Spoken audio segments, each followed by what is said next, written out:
दलधि कहे उपाय विचारि, मुनि प्रयास सागर तरि, सकल भावुक तिहारि।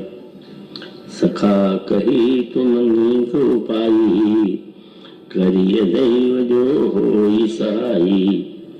मंत्र नय लक्ष्मण मन भावा, राम बचन सुनि अति दुख पावा। नाथ दैव कर कौन भरोसा, सोचिए सिंधु करिय मन रोषा। कादर मन को एक अधारा, दैव दैव आलसी पुकारा। सुनत बिहस बोले रघुबीरा, ऐसे ही करब थरहु मन धीरा।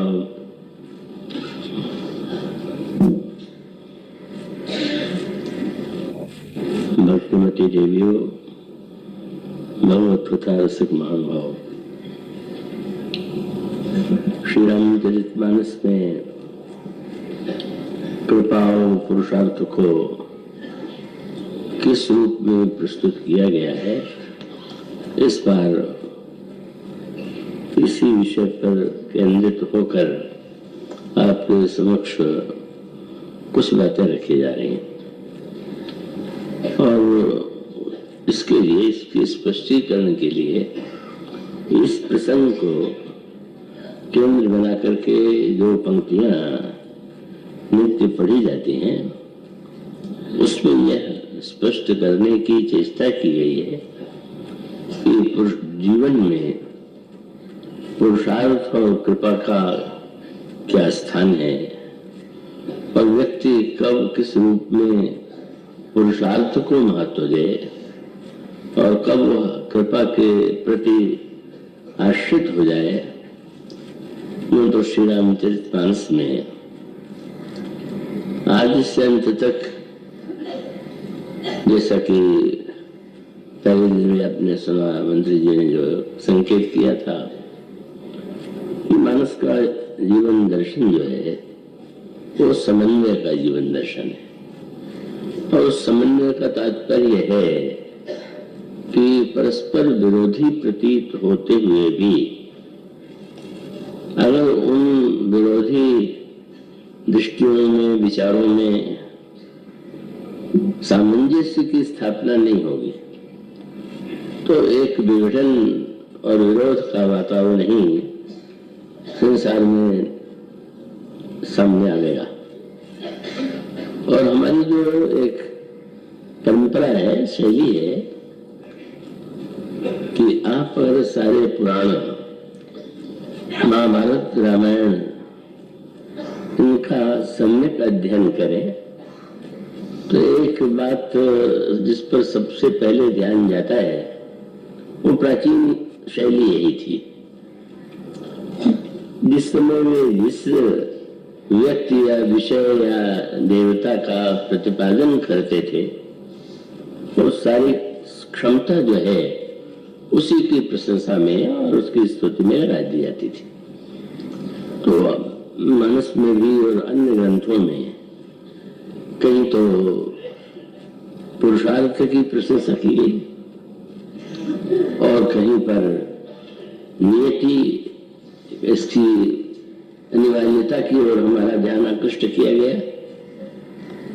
और जब वे बात में कहते हैं तो ऐसा भ्रम होना स्वाभाविक है कि शायद पुरुषार्थ ही सब कुछ है, नियति या दैव कुछ नहीं। और दूसरे प्रसंग पर अगर दृष्टि डालें तो फिर ऐसा लगता है कि नहीं, सबसे अधिक महत्व हमारे ग्रंथों में दैव और नियति पर दिया गया। आपने एक ग्रंथ का नाम सुना भी होगा, कुछ लोगों ने पढ़ा भी होगा, वह है योग वासिष्ठ। तो योग वशिष्ठ ऐसा एक ग्रंथ है कि जिसमें गुरु वशिष्ठ ने भगवान श्री राम को जो उपदेश दिए, भगवान राम व्यवहार से उदासीन हो रहे थे, उनको ऐसा प्रतीत हो रहा था कि जैसे यह सब व्यर्थ ही तो है, और इसलिए वे राजकाज की ओर या व्यवहार की ओर दृष्टि नहीं डाल पा रहे थे। और तब गुरु वशिष्ठ ने श्री राम को जो उपदेश दिया वह ग्रंथ के रूप में उसका नाम है योग वासिष्ठ। और योग वासिष्ठ की विशेषता यह है कि उसमें सबसे अधिक महत्व जो है वो पुरुषार्थ को ही दिया गया है।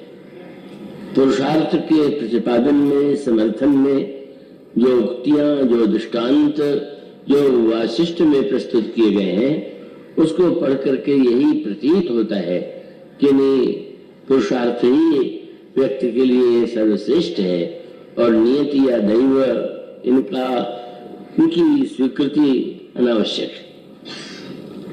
पर दूसरी ओर आपका ध्यान श्री रामचरितमानस में उन्हीं गुरु वशिष्ठ की ओर गया होगा। महाराज श्री दशरथ ने गुरु वशिष्ठ से निवेदन किया एकांत में कि मैं चाहता हूं कि अब सिंहासन पर राम को आसीन करूं और स्वयं में राज कार्य से मुक्त हो जाऊं। गुरु वशिष्ठ बड़े प्रसन्न हुए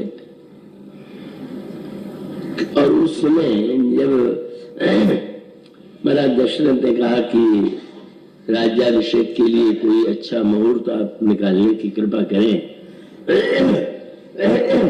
तो गुरु वशिष्ठ ने यही कहा कि किसी मुहूर्त की आवश्यकता नहीं, जितनी शीघ्रता से ये हो सके तुम उतनी शीघ्रता से इस कार्य को संपन्न करो। वो गोस्वामी जी के शब्दों में गुरु वशिष्ठ ने महाराज दशरथ से कहा, वे ही विलंब करिय नृप साजिए सबई समाज, और सुदिन सुमंगल तबहि जब राम होहि विराज।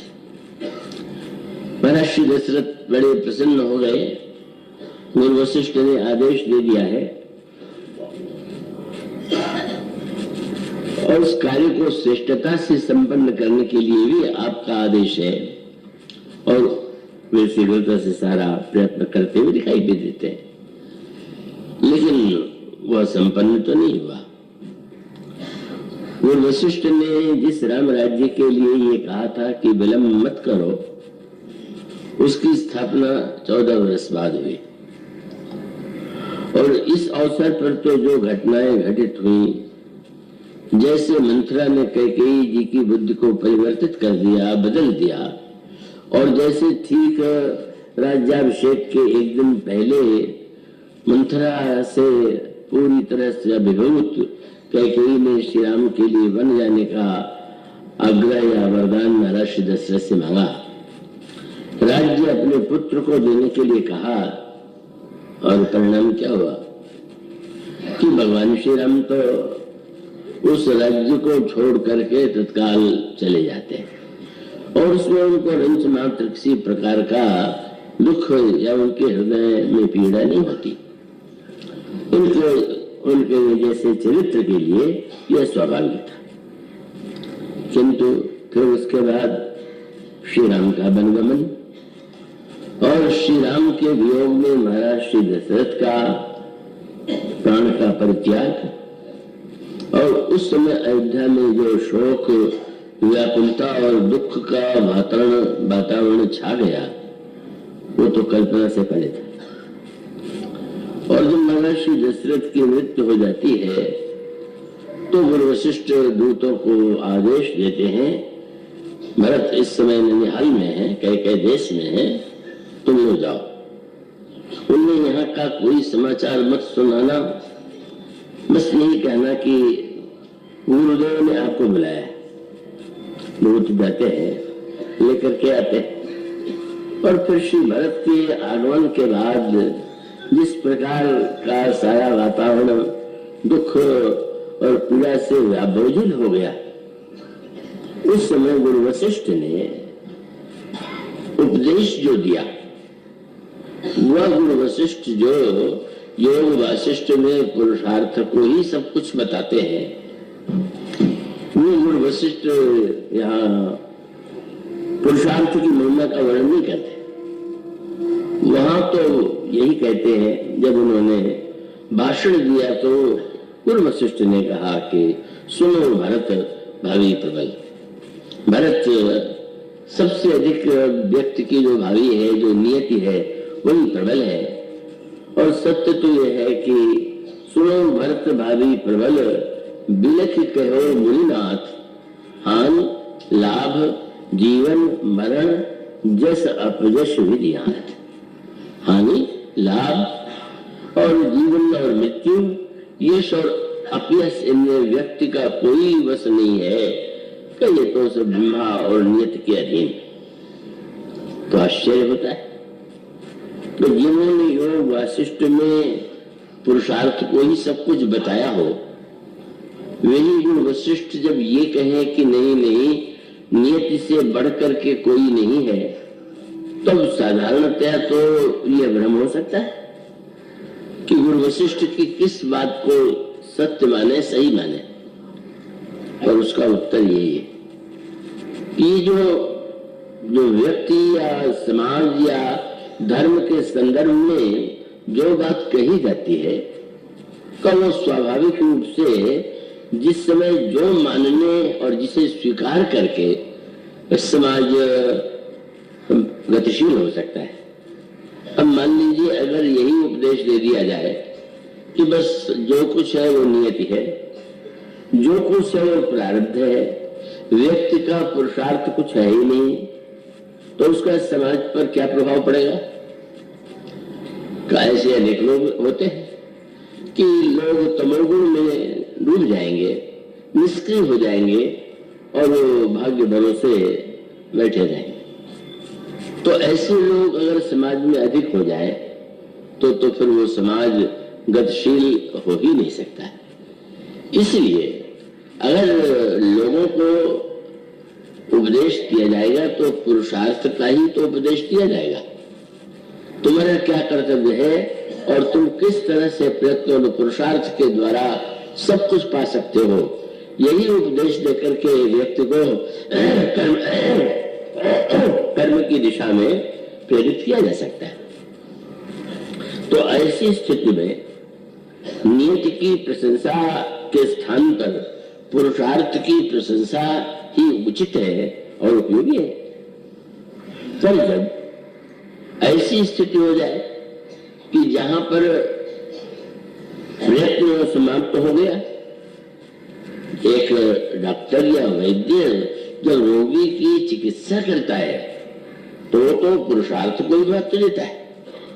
वो अंतिम क्षण तक रोग के विरुद्ध लड़ता है, लड़ना उसका कर्तव्य है, लेकिन अंततोगत्वा वह क्षण तो आता ही है कि औषधि और नाना प्रकार की चिकित्सा के बाद भी रोगी स्वस्थ न हो करके मृत्यु का ग्रास बन गया।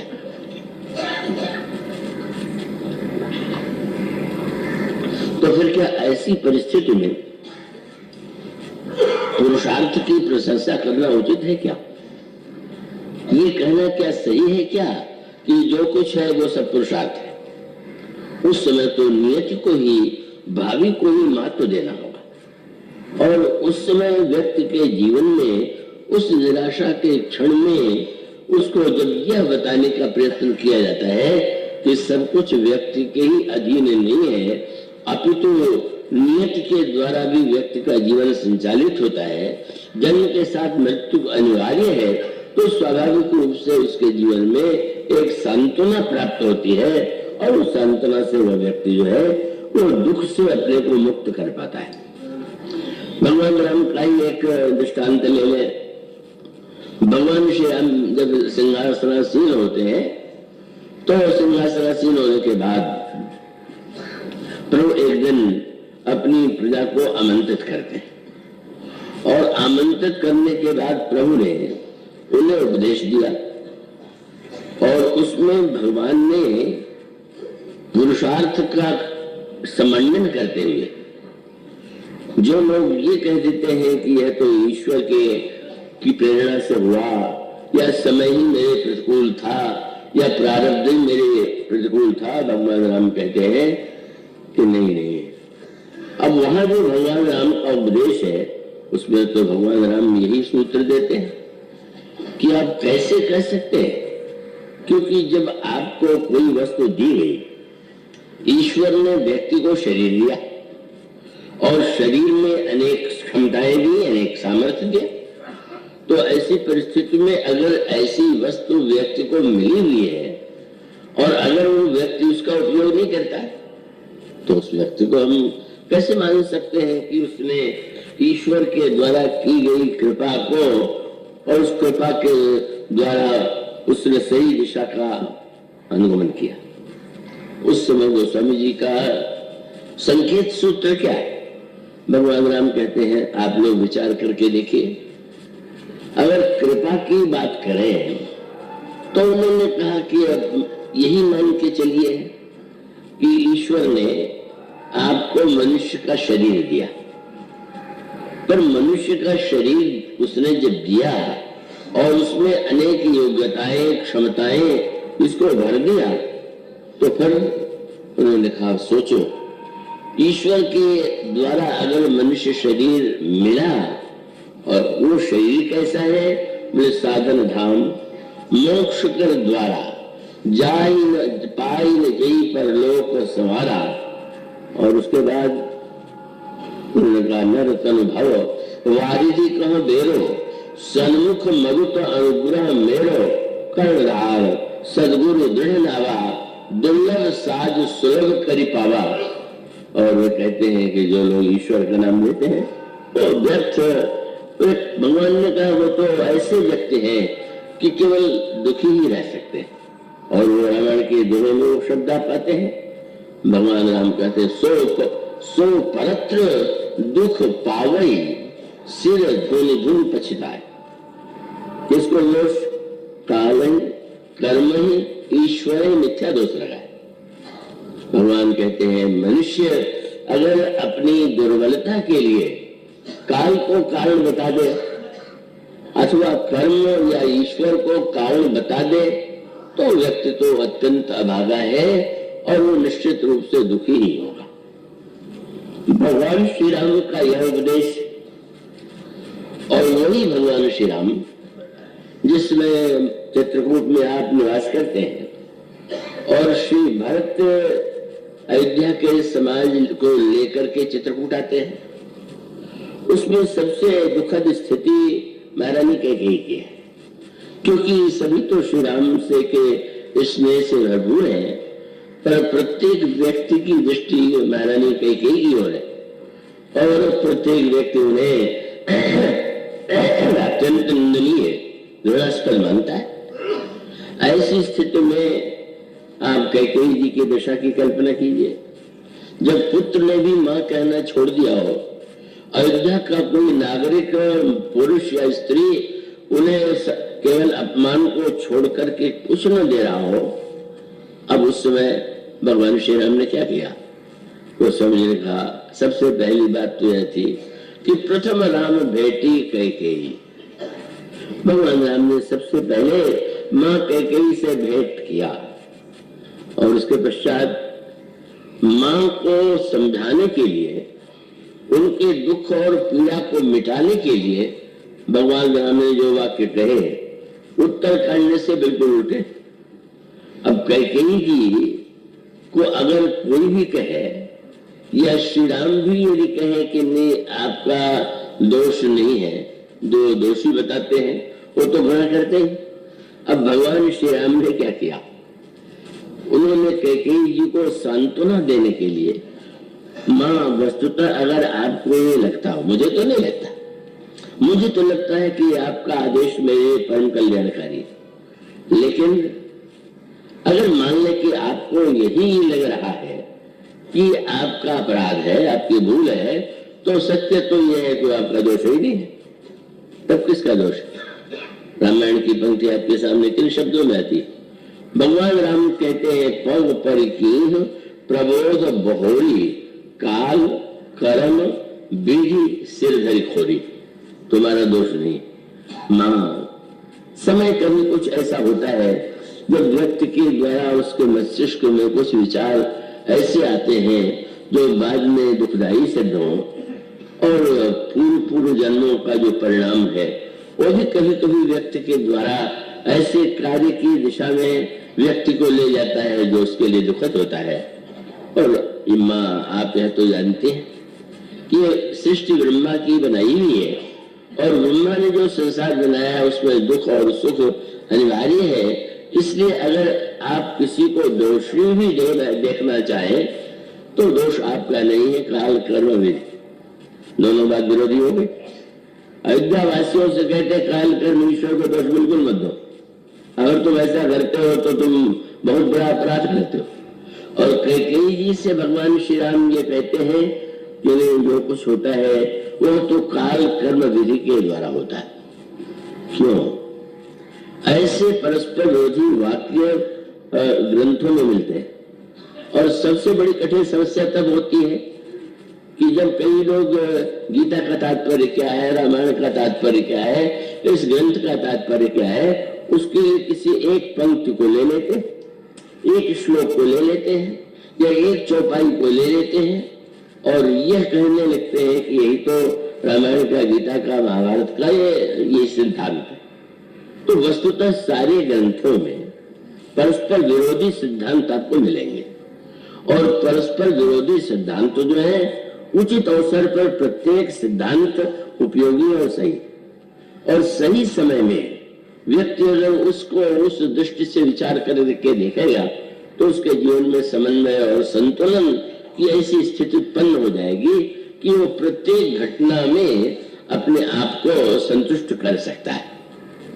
इसलिए जब कृपा और पुरुषार्थ की बात कही जाए या नियति और कृपा की बात कही जाए, और विशेष रूप से समुद्र के किनारे जो संवाद हुआ उसमें जो मुख्य मतभेद लक्ष्मण जी के द्वारा स्पष्ट किया गया वो यही था कि विभीषण जी ने भगवान राम से ये कहा कि समुद्र के किनारे आप अनशन करें, प्रार्थना करें और समुद्र प्रसन्न होकर के हमें मार्ग दे देगा। वहां तक तो लक्ष्मण जी ने भीषण जी की बात को काटने की आवश्यकता नहीं समझी, लेकिन जब भगवान श्री राम ने कहा कि बहुत सुंदर तुमने उपाय बताया है तो भी वो बुरा नहीं मानना, तभी उन्होंने बुरा नहीं माना। पर भगवान राम ने एक वाक्य जोड़ दिया, क्या? भगवान राम ने कहा सखा कही तुमने को पाई, लेकिन करिए दैव जो है सहाय। तुमने उपाय तो बहुत सुंदर बताया है, लेकिन दैव सहायक होगा तो सफलता मिलेगी। बस ये दैव शब्द जो है लक्ष्मण जी को असह्य, और असह्य विभीषण की वाणी से निकला होता तो बिल्कुल शांत रहे। पर भगवान श्री राम जी कहे कि दैव अगर अनुकूल होगा तो सफलता मिलेगी, तो वो तो नहीं रोक पाए अपने को। महाराज जी, दैव शब्द का उपयोग भी बहुत से लोग करते हैं, पर सत्य तो ऐसे लोग वही हैं जो तमोगुणी है, निष्क्रिय है, आलसी है। वे दैव कहते हैं तो बेचारे दैव देविका करके अपने को संतोष देते हैं। पर कायरता का यह वाक्य कादर मनकर एक अधारा दैव दैव आलसी पुकारा, ये आलसी इस दैव शब्द का प्रयोग करते हैं। और आपको इस समय दैव का नाम न लेकर के धनुष पर बाण चढ़ाना चाहिए और समुद्र को सुखा देना चाहिए।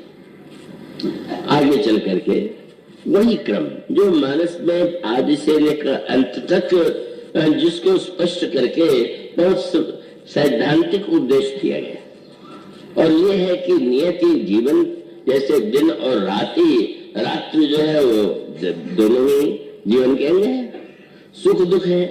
मानो उस द्वंदात्मक सृष्टि में उन सब में परस्पर विरोध प्रतीत होने पर भी विरोध थोड़ी है, आवश्यक है। आप दिन में जागते हैं और रात में आप सोते हैं, तो जागना और सोना परस्पर विरोधी प्रतीत भले होते हो, लेकिन आवश्यकता तो दोनों की है।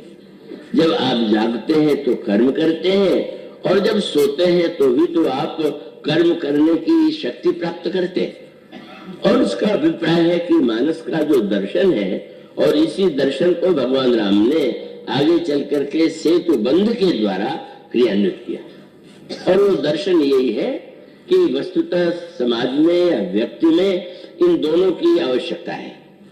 हाँ, ये हो सकता है कि व्यक्ति की प्रकृति भिन्न हो और उस भिन्नता के नाते किसी के अंतःकरण में कृपा का पक्ष प्रबल हो और किसी के जीवन में दैव या नियति की बात उसको या ऐसा लगे कि पुरुषार्थ सब व्यर्थ है, जो कुछ होता है भगवान की कृपा से होता है।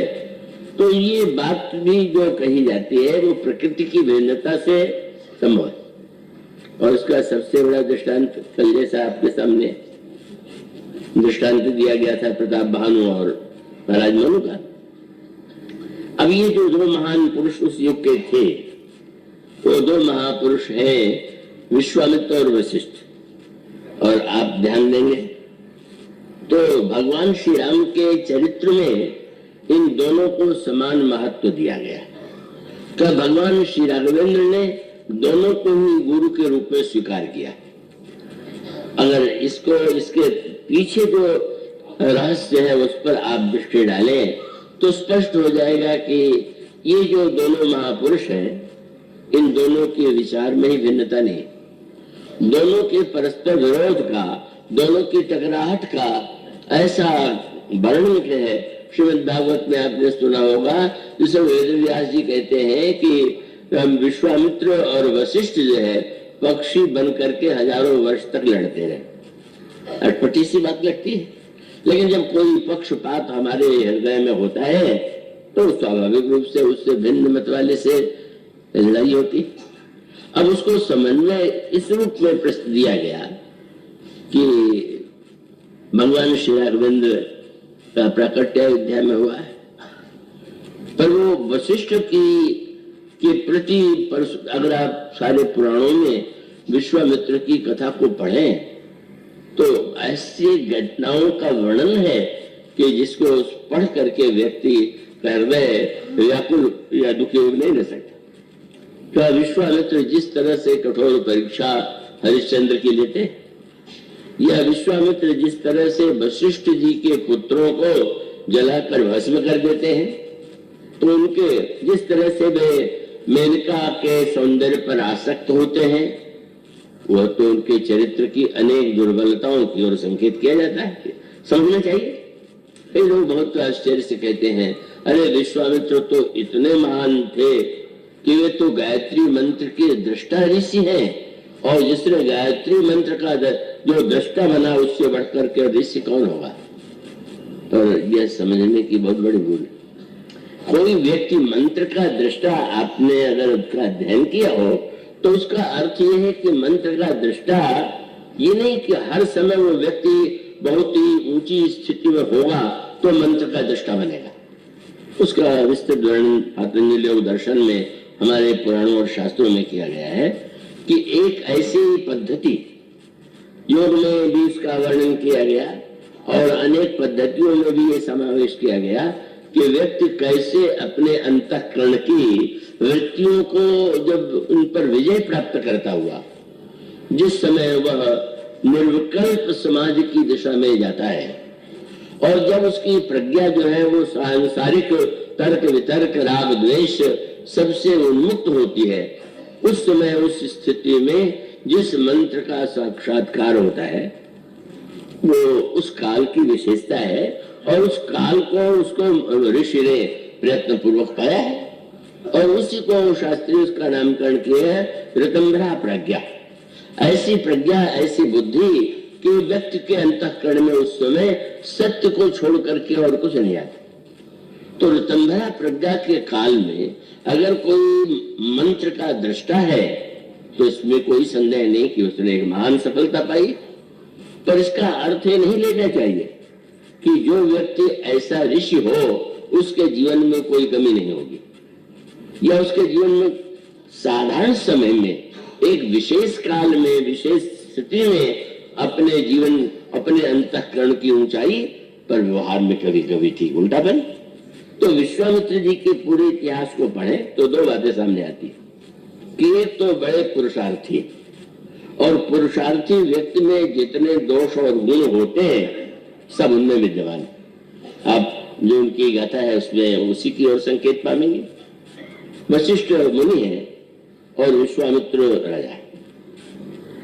राजा के रूप में वे एक बार सेना सहित ब्रह्म वशिष्ठ जी महाराज के आश्रम में आते हैं और वशिष्ठ जी को ऐसा लगा कि देश का राजा जो मुनियों की भी रक्षा करता है, समाज की रक्षा करता है, उसका स्वागत करना आश्रम का भी कर्तव्य है। और उन्होंने बहुत ही उत्कृष्ट स्वागत महाराज विश्वामित्र का किया। राज्य के राजाओं के राज कुल में या नगर में रहने वाले व्यक्तियों को जो कुछ चाहिए सब उन्होंने प्रकट कर दिया। राजा विश्वामित्र चकित हो गए। ये कुटिया में रहने वाले साधु के पास ये सब कैसे, कहां से आया? और उन्होंने उस ब्रह्मर्षि वशिष्ठ से ये प्रश्न किया कि महाराज ये बताइए कि जो आपने स्वागत किया ये वैभव आपके पास कहां से आया? और तब उन्होंने यही कहा कि कल ये जो कामधेनु है, स्वर्ग की ऐसी गाय कामधेनु का जिसका नाम है, उसके सामने जो कामना की जाए वो पूरी कर देती है। इसी प्रकार से कामधेनु की कन्या नंदिनी मेरे आश्रम में है। और नंदा के रूप में उनको लगने लगा कि ऐसी कामधेनु तो हमारे पास नहीं, हमें तो बड़ा प्रयत्न और पुरुषार्थ करना पड़ता है, लेकिन ये केवल एक गाय के द्वारा। और तब उन्होंने लोभ की वृत्ति से प्रेरित होकर के वशिष्ठ जी से कहा, और बुद्धिमान व्यक्ति अपने पक्ष में तर्क तो ढूंढ ही लेता है। उन्होंने कहा हमारे इस गाय की आपके आश्रम में क्या उपयोगिता है? आप स्वयं कुटिया में रहते हैं और यज्ञ के लिए घी चाहिए, आश्रम के लिए दूध दही चाहिए, तो इस गाय के बदले में 1000 गाय हम आपको देते हैं, ये गाय हमें दे दीजिए। और वशिष्ठ ने कहा नहीं, ये संभव नहीं। ऋषि के आश्रम में कामधेनु हो तो उसका सदुपयोग है, और राजा के जीवन में अगर कामधेनु आ जाए तो दुरुपयोग है। कामधेनु में पुरुषार्थ की प्रधानता नहीं है, वो तो गाय है, मंगाई मिल गया, प्रयत्न उसमें आई नहीं। तो ऐसी स्थिति में फिर बस राजा का रोज जागृत हुआ और उन्होंने उस नंदिनी को पाने के लिए सब कुछ किया, सब कलाओं का प्रयोग किया, अंत में बल का भी प्रयोग किया, पर वो वशिष्ठ के सामने जब हारे। अभी उनकी पुरुषार्थ प्रवृत्ति जो है जागृत होती है, और उस पुरुषार्थ प्रवृत्ति का परिणाम वह है कि उन्होंने असंभव प्रतीत होने वाले कार्यों को भी संभव करके दिखा दिया।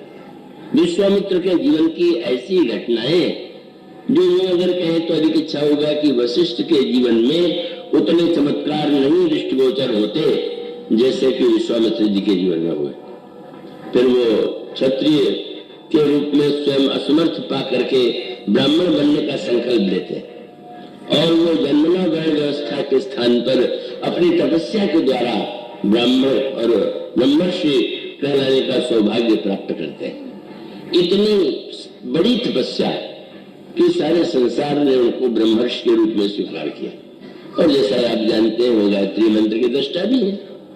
पर इतना होते हुए भी उसका यह तो परिणाम नहीं हुआ कि वो राग द्वेष से शुद्ध हो गए, उसका यह परिणाम तो नहीं हुआ कि उनमें बदला लेने की भावना नहीं थी। और तब उनके चरित्र में वो पक्ष आता है जब वो क्रुद्ध होकर के वशिष्ठ के पुत्रों को भस्म कर दे, या अन्य प्रसंगों में उनकी जो कठोरता दिखाई देती है। पर इसमें कोई संदेह नहीं कि पुरुषार्थ की पराकाष्ठा थी कि जब उन्होंने जो कुछ चाहा वो सब कुछ पा लिया, असंभव को संभव बना दिया। लेकिन रामायण का दर्शन क्या है? रामचरितमानस का दर्शन एक बार महात्मा थोड़ा रुष्ट हुए मुझसे, बोले तुम इतने बड़े बड़े ऋषियों को नीचा दिखा रहे हो। मैंने कहा मैं नीचा थोड़ी नहीं दिखा रहा हूं, मैं तो ये दिखाने का ही प्रयास कर रहा हूं कि बड़े से बड़े व्यक्ति के जीवन में किसी काल में किसी ऊंची स्थिति का होना और बात है, और जीवन के प्रत्येक व्यवहार में इतनी ऊंचाई एक अलग बात है। और तब कब संभव हुआ बस नई बात, पुराणों में विश्वामित्र की कठोरता, उनके द्वारा होने वाली घटनाएं, उनके आचरण में जो कमियां हैं वही सिद्ध करती है। पुरुषार्थ से क्या नहीं पाया जा सकता, पर पुरुषार्थ से सब पाने के बाद भी जीवन आवश्यक नहीं है कि पूरे समय जो है वो जीवन परम पवित्र हो और आदर्श हो। और तब जब आप रामायण में विश्वामित्र जी का चरित्र पढ़े तो विश्वास ही नहीं होता कि यही वो विश्वामित्र जी है जिनका पुराणों में वर्णन किया गया। बिल्कुल कहीं पर इतनी उनके चरित्र में ऊंचाई दिखाई देती है कि बढ़ गया सिर होता है। बल्कि गीतावली रामायण तुलसीदास जी का ग्रंथ है तो उसमें बहुत मीठी बात कही गई कि जब अयोध्या में विवाह करके श्री रामभद्र लौटे और जो जो कार्य हुए हैं उनकी चर्चा हुई। तारका का वध, अहिल्या का उद्धार, शंकर जी के धनुष को तोड़ना, परशुराम जी का के पराजय। लेकिन बहुत बढ़िया बात आई, माताओं में ये चर्चा चली कि राम ने जितने कार्य किए हैं उसमें सबसे बड़ा कार्य क्या था? तारका का वध, अहिल्या का उद्धार, धनुर्भंग, परशुराम जी के पराजय। आप जानते हैं, माताओं ने कहा ये कार्य बड़े तो हैं, पर राम का सबसे बड़ा कार्य क्या है? बोले कौशिक से कोही बस किए दो भाई। विश्वामित्र जैसे क्रोधी को बस में कर दिया, इससे बढ़ के कोई और कार्य नहीं। कौशिक से कोही बस किए दो भाई। और इसके लिए गोस्वामी ने बहुत सुंदर वर्णन किया। पुरुषार्थ की पराकाष्ठा से आप सब पा सकते हैं, लेकिन उसके बाद अगर आपको असमर्थता की अनुभूति हो, और वो अनुभूति विश्वामित्र के जीवन में हुई। कृपा के लिए कोई क्रिया आवश्यक नहीं, पर कृपा को पाने के लिए असमर्थता की वृत्ति का उदय हुए बिना किसी को कृपा का अनुभव हो ही नहीं सकता। और इसलिए आप मानस में विश्वामित्र जी के चरित्र का वर्णन जब पढ़ते हैं तो असमर्थता के संदर्भ से जुड़ा हुआ। मेरा विश्वामित्र महामुनि ज्ञानी, बसन विपिन शुभ आश्रम जानी, तह जप जोग यज्ञ मुनि करही। लेकिन अब नई बात, वशिष्ठ के पुत्रों को भस्म कर देने वाले हरिश्चंद्र को बाध्य करके जो उनका राज्य छीन करके उनको जंडाल के हाथ में बिकने के लिए बाध्य करे, गोस्वामी जी क्या कहते हैं? गोस्वामी जी कहते हैं कि विश्वामित्र महामुनि ज्ञानी, बसन विपिन शुभ आश्रम जानी, जप जोग यज्ञ मुनि करे। लेकिन अति मारीच सुबाहुनि डरे। दो ऐसे निकल आए कि जैसे मुनि जी को डरने लगा।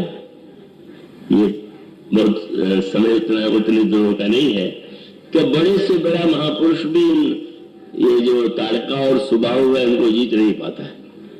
तो इसको गोस्वामी जी के आध्यात्मिक अर्थों में केवल एक शब्द में वाक्य में कहें तो ये है कि ताड़का दुराशा है और मारीच दोष है। और इसका अभिप्राय यह है कि बड़ा से बड़ा व्यक्ति भी दुराशा से मुक्त नहीं कर पाता। नहीं महाराज, कई महात्माओं को देखा वो तो कुछ रुपया धन कुछ वस्तु लेते ही नहीं है। तो व्यंग्य किया मैंने पत्रिका में गोस्वामी जी कि महात्मा जी नहीं लेते हैं, पर न लेने पर भी एक बात तो चाहते हैं, क्या बोले कौन कछु कहे देरी कछु को यह वासना हृदय न जाए। सब कुछ छोड़ देने के बाद भी ये इच्छा तो रहती है कि लोग मुझे त्यागी कर। बड़े से बड़े व्यक्ति में भी ये कमी, हम लोग त्यागी तो कहें कि नहीं भाई महापुरुष है, बड़े त्यागी हैं, और अगर वो न सुनने को मिले तो उन्हें बड़ा कष्ट हो जाता है। वो मैं बहुत बार बार स्मरण करता हूँ, शरीर उनका नहीं रहा, पहले राजनीति में थे, अच्छे विधानसभा के सदस्य भी चुने गए, बाद में अंतःकरण में भक्ति भावना की वृत्ति आई तो साधु होकर के भजन करने लगे। लेकिन जब उन्हें निमंत्रण दिया जाता था, भाषण के बुल्ले बुलाया जाता था, तो अपने शिष्यों से कहलवा देते थे और शिष्य कह देते थे कि महाराज का नाम तो छापिए, उसमें अनंत स्त्री वगैरह तो लगाई दीजिए, पर कोष्टक में भूतपूर्व एमएलए लिखना मत भूलिए। उसका अर्थ क्या हुआ? मेरे सचिव बहुत अच्छे थे, मैं जानता हूँ, स्वभाव बहुत अच्छा था और त्याग करके ही आए थे। इसी को स्वामी कहते हैं वासना, यह दुराशा ताड़का जो है, और जब तक दुराशा जीवन में है तब तक व्यक्ति दोष से पूरी तरह मुक्त नहीं हो सकता। और तब विश्वामित्र जैसे पुरुषार्थी को लगने लगा कि अरे क्यों, बोले देखत यज्ञ निशाचर धामनी करे उपद्रव मन दुख पावे। यज्ञ नष्ट कर देते हैं मारीच और सुबाहु अपने सैनिकों के साथ। मानो उस समय विश्वामित्र जी को जीवन में पहली बार असमर्थता का अनुभव हुआ। हम मानो एक स्थिति, इसीलिए गोस्वामी जी से पूछा गया कि विश्वामित्र जी ने जो यज्ञ किया और जिस यज्ञ की पूर्ति के लिए श्री राम लक्ष्मण आए वो कौन सा यज्ञ था? तो रामायण में यज्ञों के नाम भी अनोखे अनोखे चुने गए। जैसे धनुष यज्ञ, तो कहीं पर भी वेद में या मंत्रों में धनुष यज्ञ शब्द का वर्णन नहीं। और विश्वामित्र के यज्ञ के लिए गोस्वामी जी ने जो नामकरण दिया, वो नामकरण क्या है? मेरे पत्रिका में गोस्वामी जी कहते हैं, प्रभु जैसे विश्वामित्र जी यज्ञ कर रहे थे और यज्ञ पूरा नहीं हो रहा था, ठीक इसी प्रकार से मैं भी यज्ञ चाहता हूं करना, पर पूरा नहीं हो रहा है। और तब गोस्वामी जी ने विश्वामित्र जी की यज्ञ का नाम दिया पद राग जाग, भगवत प्रेम का यज्ञ। आप कोई शब्द पाओ, पद राग जाग चाहो कौशिक जो कियो।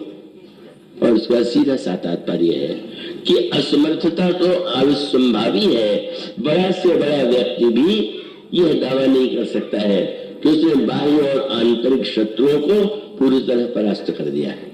और यह तो तब प्राप्त होगी जब वह भगवान की कृपा से, भक्ति से, प्रेम से अपने को जोड़ेगा। और फिर आप देखते हैं विश्वामित्र जी जिस तरह से याचना करने के लिए अयोध्या जाते हैं, श्री राम और लक्ष्मण को लेकर के आते हैं, यज्ञ पूर्ण होता है और उसके बाद विश्वामित्र के साथ श्री राम का जो एक मिथिला आगमन है और जिस तरह से उन्होंने श्री राम की महिमा को संसार के सामने प्रकट किया, उसका तात्पर्य ही यही है कि विश्वामित्र भक्ति से पहले वो बड़े महापुरुष हो सकते हैं, स्वर्ग के निर्माता हो सकते हैं, सब कुछ करने में समर्थ हो सकते हैं, पर राग द्वेष आशा निराशा और इससे अपने को मुक्त नहीं कर पाते। उस समय मानो कृपा की अनुभूति जो है, कृपा की अपेक्षा का अनुभव होता है। और तब महर्षि ने उस कृपा के अनुभव के लिए जब वे याचक बन गए, जब वे परीक्षक बन करके नहीं, याचक बन करके महाराज दशरथ से कहे कि असुर समूह सतावई मोही मैं जाचन आयो नृप तो ही, तो इसका अभिप्राय मानो यही है कि पूरे मानस में यह बताने का प्रयत्न किया गया कि पुरुषार्थ तो आवश्यक है ही, पुरुषार्थ के द्वारा आप ऊंचे से ऊंचा स्थान प्राप्त कर सकते हैं। लेकिन अगर आपके जीवन में भगवत कृपा का आश्रय नहीं है तो कहीं न कहीं व्यक्ति जो है ये ज्ञान मान विमत्त तो भवहरणी भक्त न आदरी ते पाई सुर दुर्लभ पदागति पर तो हम देखत हरी। और इसी क्रम को आज से लेकर के अब आप लोग देख ले कि धनुर्भंग के प्रसंग में जनक जी की यात्रा का दो पक्ष है। भगवान राम जब जनकपुर गए तो जनक जी ने भगवान राम के चरणों का प्रक्षालन दिव्य स्वर्ण पात्र में किया जिसमें तीर्थ के और सुगंधित तिल भरे हुए थे, और जिसका वर्णन गोस्वामी जी ने बड़े विस्तार से किया। ये पद ऐसा वर्णन करते हैं, लगे पखार न पाए पंकज प्रेम तरुपुल कावली नव नगर गान निशान 34 उमंग 34 चली। एक और जब महाराज जनक श्री राम के चरण को अपने स्वर्ण पात्र में धोते हैं तो पवित्रता, साधना, ज्ञान और वैराग्य की पराकाष्ठा का परिचय है।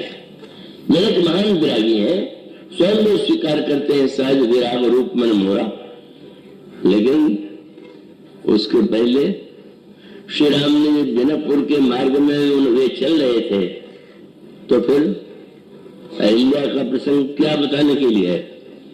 और उसका अभिप्राय यह है कि पुरुषार्थ का महत्व होते हुए भी कृपा का महत्व उससे भी अधिक है, और उसका संकेत आपको मिलेगा। अहिल्या पत्थर हो गई, और वहां पर भी उसकी समस्या यही है कि पुरुषार्थ की पराकाष्ठा में भी वो अपने पतन को नहीं रोक पाई। अहिल्या पतिव्रता, और उस अहिल्या ने मन वचन कर्म से महर्षि गौतम की सेवा किया। ये तो पुरुषार्थ का सर्वश्रेष्ठ लक्षण है। पर एक क्षण की जो भूल है, क्या किया उसने? उसकी सारे जीवन की साधना, सारे पुरुषार्थ को यूं कह ले कि जैसे कोई किसान बहुत बढ़िया खेत जोते, हल चला करके और उसमें बीज डाले, और बीज के पश्चात जल की सिंचाई से बीज अंकुरित हो, खेत हरित होने लगे, हरा हो जाए, पर एक रात भी अगर किसान असावधान हुआ, सो गया और जानवर आकर के चर गए, तो क्या होगा? मानो एक ही रात में न जाने कितने महीनों तक किया गया पुरुषार्थ ही है का उसका व्यर्थ चला जाएगा। और इस स्थिति में मानो सूत्र मानस का यही कि कोई भी पुरुषार्थी ये दावा नहीं कर सकता है कि कभी उससे भूल नहीं होगी, कभी उसमें कमी नहीं आएगी, कभी उसके सोचने के ढंग में कोई न कोई दोष नहीं रह जाएगा।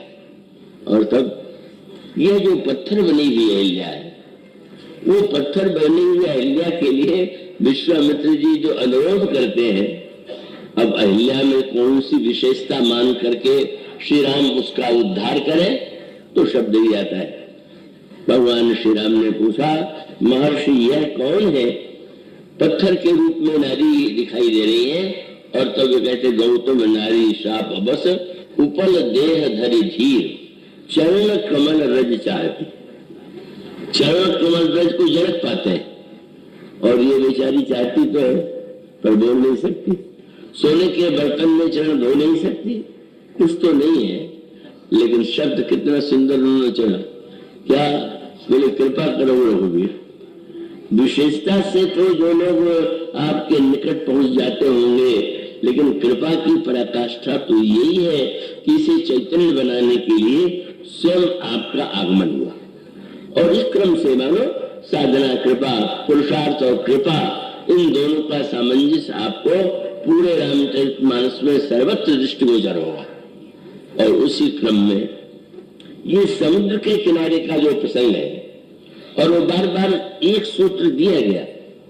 हनुमान जी के चरित्र में भी लंका में समुद्र पार कर पहुंच जाने पर भी सीता जी को न खोज पाना असमर्थता है, और बंदर खोज करने के लिए गए और सब कुछ भूल करके महीने भर शोध करते रहे, पर सीता जी की खोज नहीं कर पाए।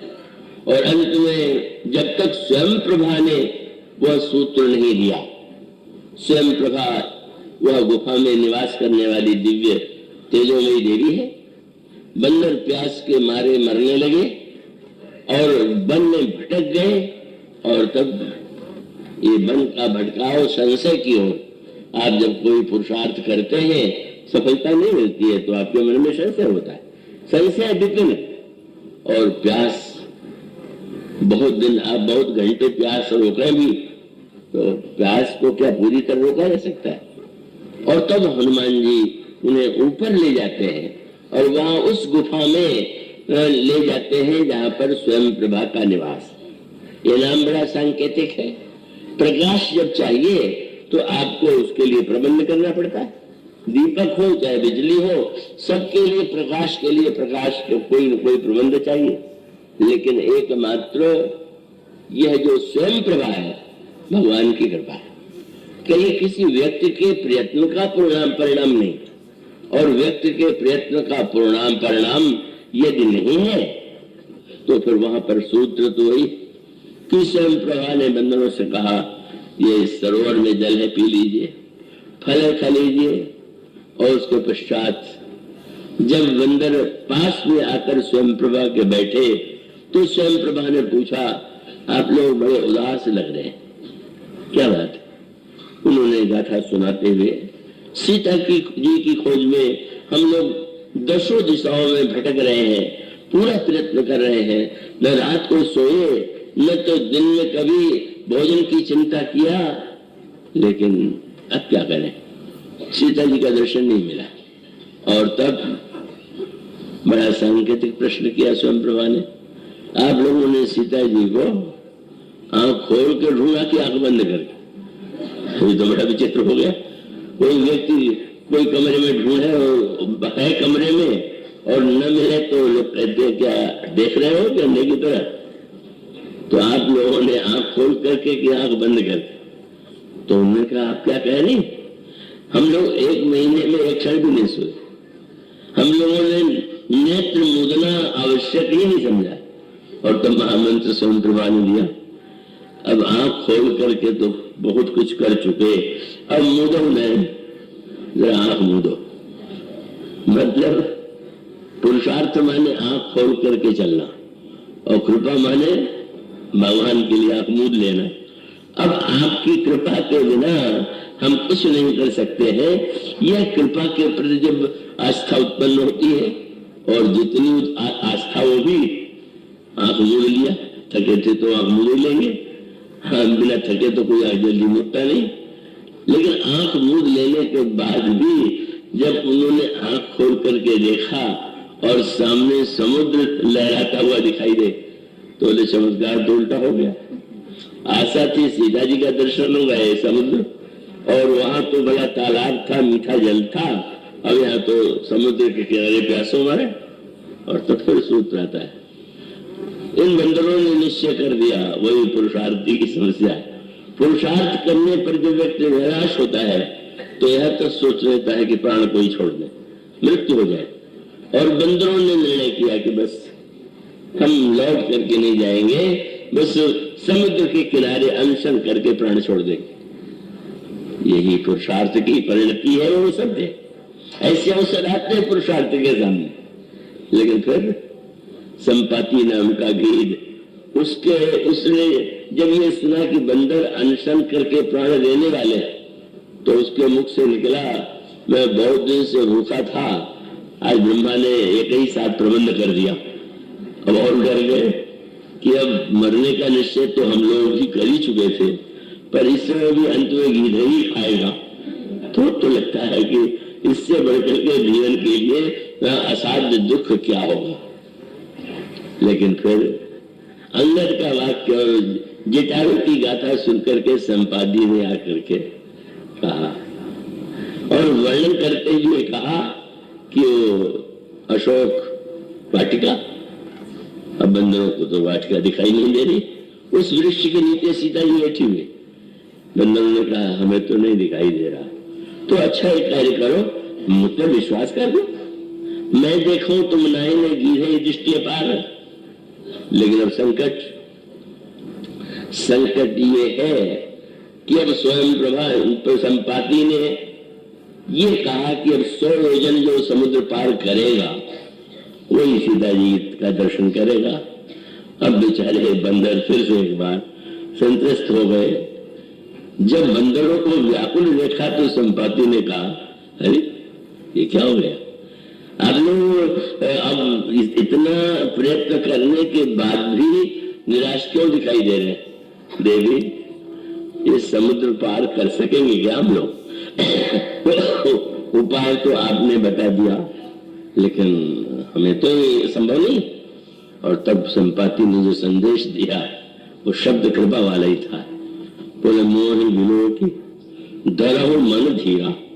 अरे मेरी ओर तो देखो, मैं बिना पंख, मेरे पंख सूर्य के अभियान में जल चुके थे, लेकिन आप लोगों को केवल सीता जी का दर्शन यहाँ से कराने का प्रयास किया, मेरे पंख निकल आए। तो बोले मोह विलोक धरो मन धीरा।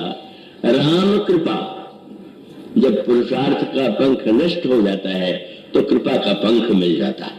और मोह विलोक धरो मन धीरा, राम कृपा कस भय शरीरा। और याद दिला, पापी जाकर नाम सुमरही, अति अगाध भव सागर तरही। तास दूत, याद करो तुम कौन हो? तास दूत, तुम तज कदराई, कहर का छोड़ो। और क्या करें?